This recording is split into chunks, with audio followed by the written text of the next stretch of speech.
While the changes for 2022 are minimal, what you get with the CX-30 is significant, and despite what many critics have to say, I think this is arguably best in class.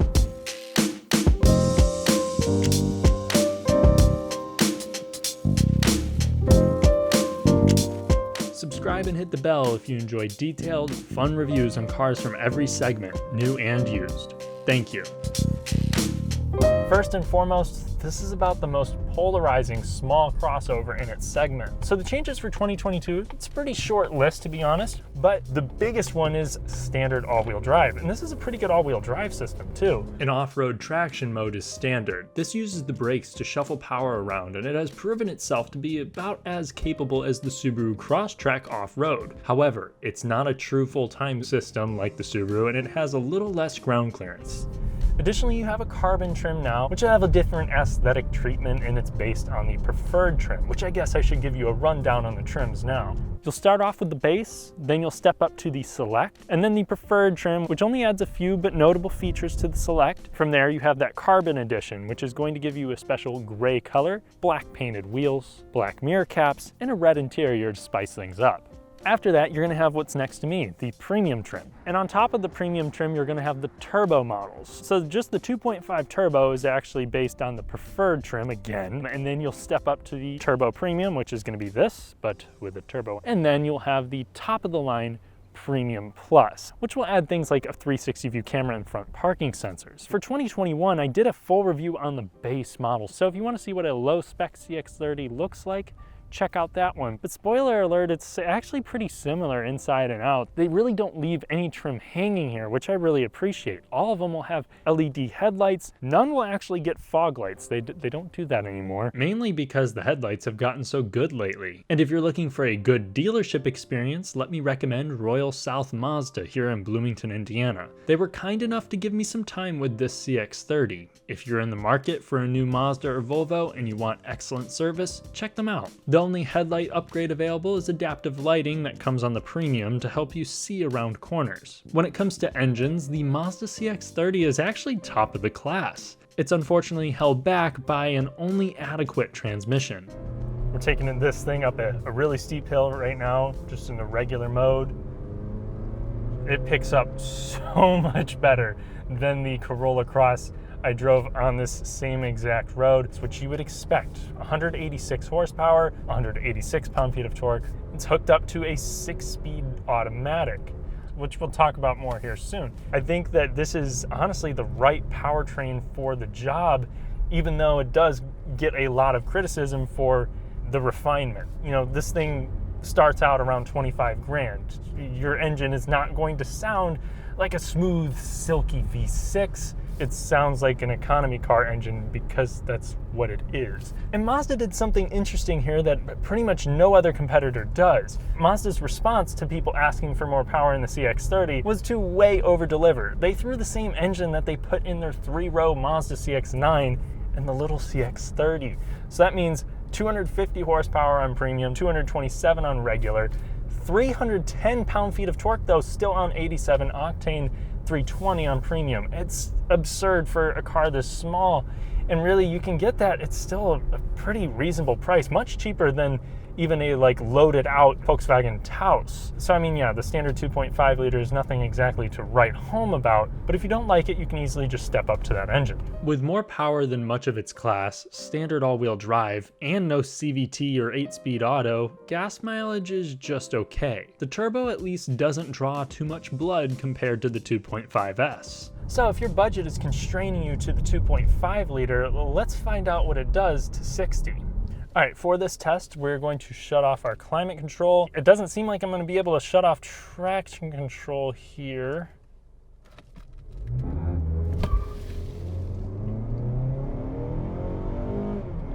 You know what? This is actually more potent than I remember. 0 to 60 came up in a more than reasonable 7.9 seconds. I was pretty impressed by that. There was a little bit of wheel spin there, which kind of tells me that, you know, it's not a full-time all-wheel drive system. But yeah, this works way better than what most people give it credit for. Something that you'll get on all CX-30s is alloy wheels. 16 inches to be exact on the base model. You have 18s on every other one. I like the fact that all of them have a fair amount of sidewall and none look too basic. And I'm not going to talk too much design because some of you will like this. Personally, I think they had the opportunity to do something pretty sleek and cool, but they really botched it through adding like just a ton of plastic cladding, something that would even embarrass a Subaru. I mean, I guess paint chipping is less of an issue now, and at least they have some gorgeous colors here, like this red Soul Mica. But looks are subjective, so tell me what you guys think. Are there any better looking options in the class? Additionally, every model except for the base will have proximity unlock and lock, which is really great. However, the one thing that I will note, the doors, despite this trying to be a more premium car, don't shut with the best quality. Now around back you'll have standard LED taillights, but more importantly you do have a power rear gate if you step up to the premium. Plus real exhaust exits, and I like that all of them there will have a rear spoiler at the end, so it really take a trained eye to be able to spot one of these and know that you spent less money on it. Now when it comes to passing power, definitely still wants to be in the higher RPMs. It's one disadvantage that you're going to have with a naturally aspirated engine, but it doesn't feel too bogged down by its weight, and the transmission isn't exactly scared to kick down so long as you show a little bit of conviction in the gas pedal. Don't pull out. Yeah, sometimes if you don't really give it the beans, it'll short shift into second a little bit too quick for my preference. Just like the youngest child can become spastic after years of pranks from an older sibling, the 6-speed can have a jerky response if caught off guard. But I haven't been blown away by the transmissions in any of its competitors either. This is okay. Once we're up to speeds, above 65 miles per hour, the engine right here, about 2,000 RPMs, doing about 67. This is on the quieter side of the segment for sure. Only thing I notice is like now we're going up a hill, kick down a gear. You hear the engine a little bit. If I'm looking at this from the perspective of a buyer that's gonna drive this thing a lot, the CX-30 is a great pick. And a lot of that is also down to this premium cabin.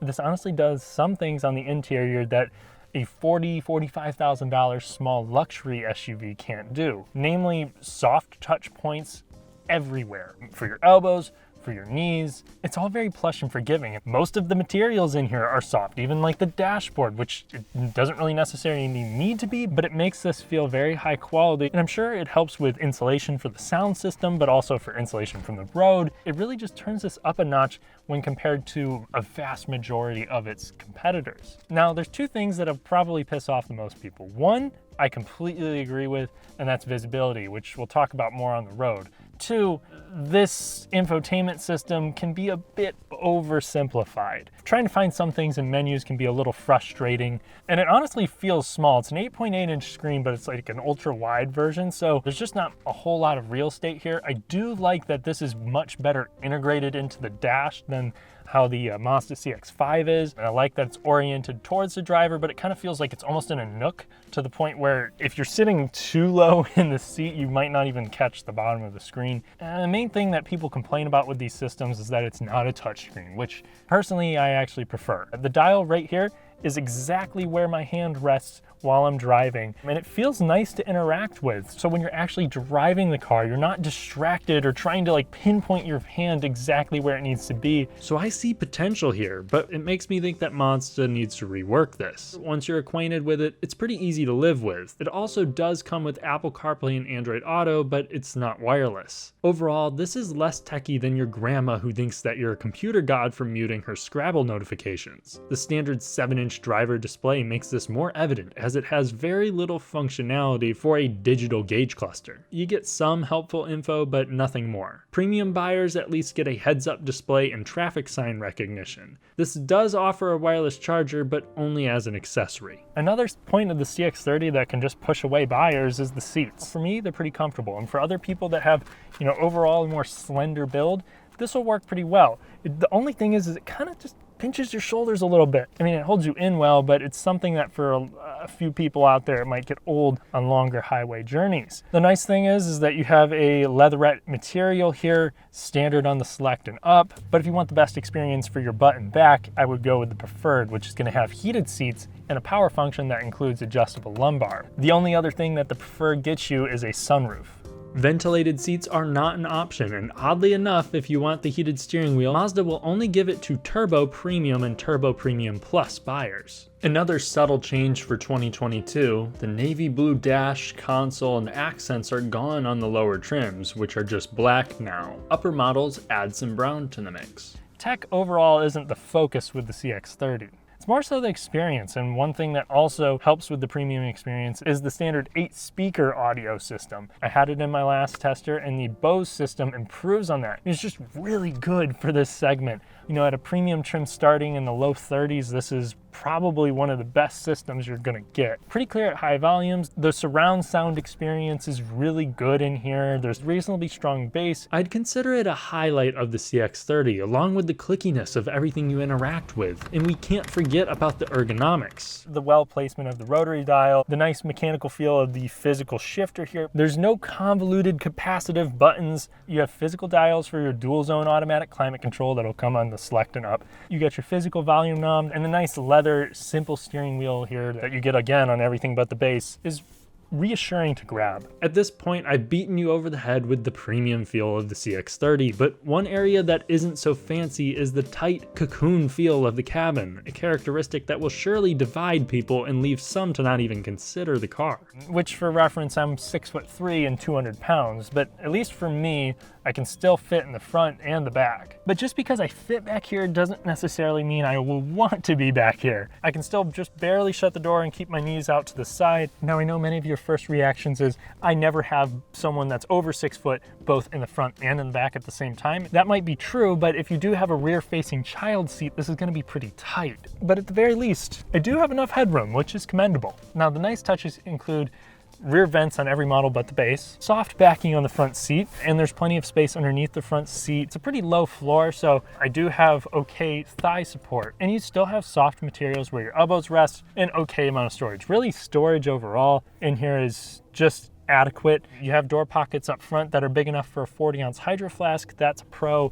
You have deep cup holders too that can fit a large coffee cup. But really, if you want a car this size and you're going to use the back seat a lot, I'd have to recommend the VW Taos.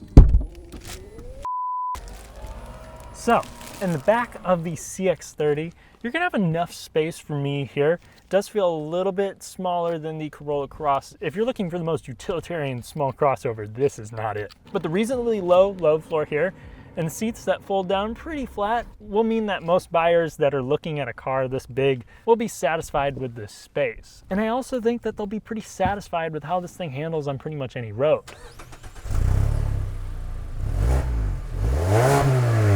Now, one thing that Mazda probably should have done was stuck independent rear suspension in the Mazda CX-30. It's something that for most part, you're not really gonna notice any consequences to that. Now, going around corners when the pavement is somewhat smooth, it's great.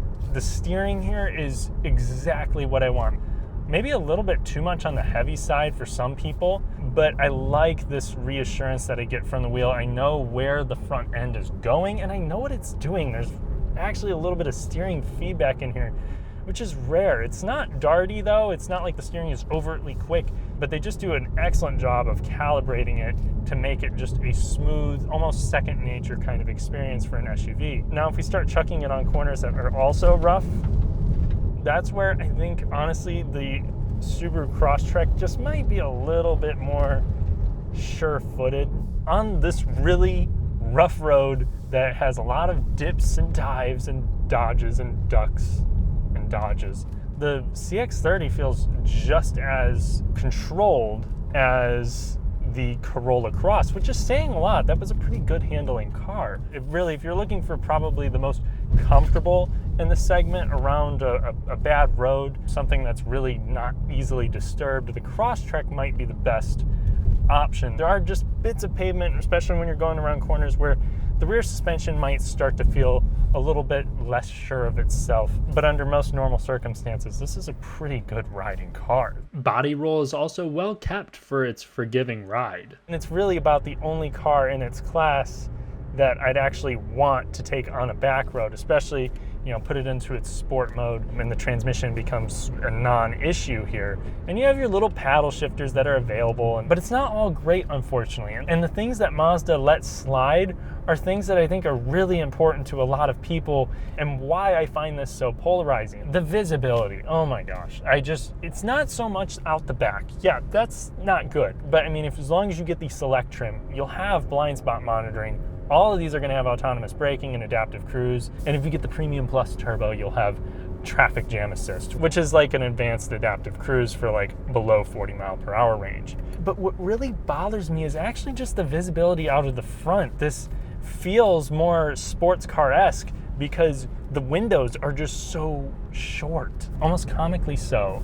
And that's something that will immediately push someone to a Toyota or a Subaru or any other car in the class at that point. Me personally, I'm a little disappointed, but I'm okay with it. It does make you feel closed in, and you know, Mazda could have still delivered this premium experience with the high quality materials and the good driving dynamics that we love without making compromises like that. But if you can get past the visibility, you're going to be rewarded with an awesome car that is not only competent and class leading in a lot of regards, it also might be the most reliable in the segment. The engines and transmissions so far proved to be quite reliable within Mazda's lineup, with no common issues there for me to report other than some Mazda 3s having AC and trim issues. There was a recall on some power rear gates, a few owners of other Mazdas have reported the autonomous braking system to randomly apply brakes, and a select few have also reported warped windshields. Mazda also does not put cylinder deactivation in here like they do with the 2.5 CX-5s, which is a technology that has proved problematic with other brands and something you won't have to worry about going wrong with in the CX-30. Just keep an eye out for carbon buildup from the direct injection, and this should have class-leading dependability. At the beginning of this review, I claimed that this was arguably best in class. Why? Because this is class-leading in steering and acceleration and exceptional at braking, ride comfort, and handling to a point. The cabin materials, sound system are a class above, and build quality is pretty decent too. Plus, the predicted reliability and features for the money can hang with the best out there. Mazda did great work here. The issue is that where this falls short happens to be in ways that will drive a lot of people insane. The cabin can feel cramped, the seats will pinch some people's shoulders, and the visibility is at the bottom of the class. This might sound like a short list of issues, but each are deal breakers for a lot of people. Add in a so-so user interface along with funky looks, and you have a car that is just frustrating to many. Don't take this as me saying the CX-30 is a bad car. For me, this is my choice in the subcompact crossover segment outside of maybe a manual transmission Crosstrek. It's a crossover that starts out under 25 grand. It has to cut corners in some places, but the CX-30 does illustrate Mazda's ability to make a premium product at a mainstream price. If you're in the market, this is likely the best option in the class, or you might hate it. Either way, it's more than deserving of a test drive for you to find out. Thanks for watching. If you enjoyed the video, leave it a like to help me with the ever-elusive YouTube algorithm. Subscribe and hit the notification bell if you'd like to see more. Catch you in the next one. Come on. There we go. And then the last thing that might be a little... Perfect. I knew something with an H. You know what? Just for you, I'll leave the clip that I just took.